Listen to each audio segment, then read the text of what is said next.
So I am going to break down my profits and returns from this Airstream camper that I have up on Airbnb. So let me move myself over so you can see this pretty little Airstream. But here are the 5 hero photos. Honestly, in hindsight, I think I could have done a better job. I'm always critical of myself.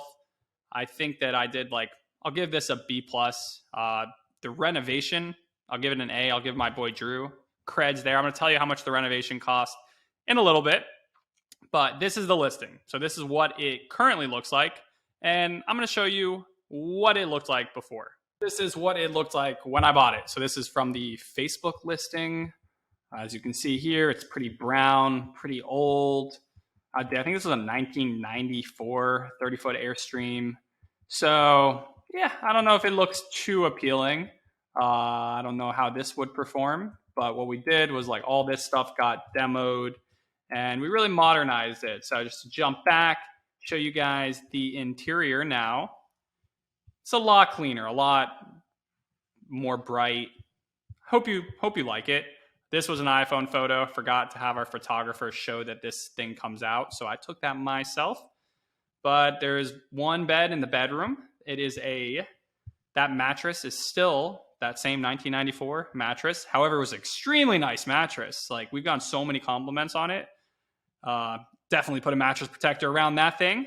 But here it is. So the inside, we definitely did some work. And I'm going to show you guys the numbers right now for the insides, for the outside, how much it's making. I'm going to give you guys that full transparency. So let's go in here. So the purchase price was $19,500 for that camper. I think you could actually get better deals on them now, just because that was COVID 2021 pricing, and campers, boats, everything were going crazy.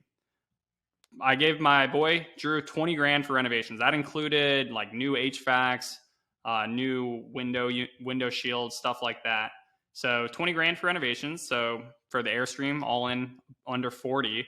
However, site prep, that was a big thing I didn't really think about as much. Needed to upgrade the house's electrical system in order to support the added wattage or amperage from the Airstream. So that was 5 grand. And then the driveway, built a second driveway to the Airstream. So 7 grand, get rid of all those trees, put in gravel, and literally make a brand new driveway. So that's 12,000 for the site prep. Another 1,000, plates, towels, sheets, pillows, all that stuff. Outdoor furniture, just got 6 cheap plastic chairs, a little grate for a fire pit, called it a day, a grill, got that used, I think. So it was $500, not bad, but we're all in 53,000. So now let's go over to our P&L. What I have here is the revenue from August 31st, 2022 to July 31st of this year. I actually didn't realize that was July 31st. It should be August 31st. So let's refresh that. Oh, did that to August 31st of the same year. That wouldn't be very good. So let's get it to a full year's data. So bang, got that up. Full year's data for you. That is about 24,000 in, year over year, August 31st to August 31st. If you want to look at it, you can see got it up and running in July or in May, probably end of the month. Had the first full month in June. July was actually pretty good. So if I wanted to spruce these numbers up a little bit, I would include this June. I don't know why this July was so much worse than last one. Honestly, the Airstream at this point is such a little part of my overall portfolio that I don't really check into it that much. I'm going to be honest. I'm kind of doing that right now. But as you can see, yeah, it looks like it's so far in the overlapping months did better last year. So that's a little bit worrisome. Let's figure that out later. But regardless, 23,740. So I actually got that wrong because I had only 11 months in before. Let's put in 12. So that gives the monthly. And guys, also think about it. One reason for it would be more, but we take it offline in January because I just don't want to deal with pipes freezing and all that. So we just take it offline.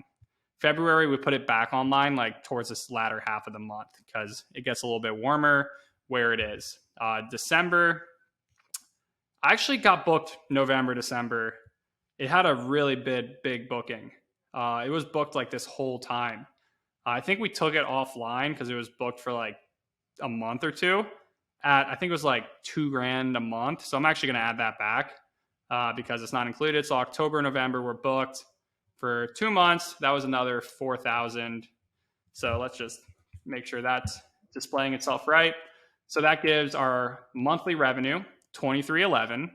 Our monthly expenses about 500. Cleaning is pretty affordable because our neighbor comes and does it, and she charges I think about 20 an hour. So it only takes her like an hour to clean. So 6 cleanings a month. It's only like 100 to 150 bucks. And then the rest, it's just utilities. The arrangement I have, it's literally my parents' yard. I just chip in for like site prep, for different things, for shoreline protection.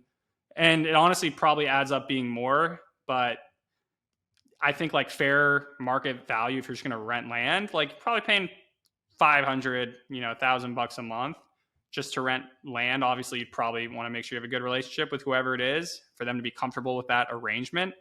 But all in, just my monthly expense is about 500. So that puts my net monthly profit at about $1,800 a month. Multiply that by 12.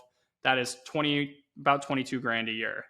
So my cash on cash return, which is my annual profit divided by my total initial investment, is 41%. My payback period, which will be amount of time it takes me to get back to that initial investment, is going to be that initial investment divided by the annual profit. So it's going to take me 2.4 years to make all that money back, payback period. And then after that, I own this. So this is an asset that's probably, I'd say it's worth more than 40,000 now, just because it's renovated so nicely, as well as a cash flowing asset that, hopefully for years to come is still working for us. So that is the full P&L. Is this, good enough to warrant doing it again? I don't know. I mean, at this point, business pulls in over 7 figures. I do bigger and bigger projects, but at that time it was like, that was like one where I could just own myself. It was a fun project. It was cool. Like, it was COVID. It was just fun. Like, it was fun and good returns. And also a good tax write-off because it's a vehicle. It's a vehicle for business purposes. So also can be a tax write-off as well. So I save some in taxes. So it was just great all around. But definitely you need to have every variable, your utilities, figure that out when you're doing glamping. And also, like, to be frank, if I was going to do it, I'd probably want to do more than one, because all that work for one thing that makes $2,000 a month, I don't know. But if I had 5 there, which my parents, would not let me put 5 in their yard. But I do have another client of a property I manage where we just added one tiny home on wheels. And over time, we might add like 10, 12. So if I'm going to do it again, I'm going to do more than one. I'm going to do like probably at least 3 to make it worth my while. But that's where I am now. That's not where I was before. So if you guys want to see full transparency into everything I'm doing all the time, you know what to do. Hit me with that like, hit me with that follow. Give me a comment below. I'd love to provide provide whatever information you want from me. So let me know in the comments below. And until next time.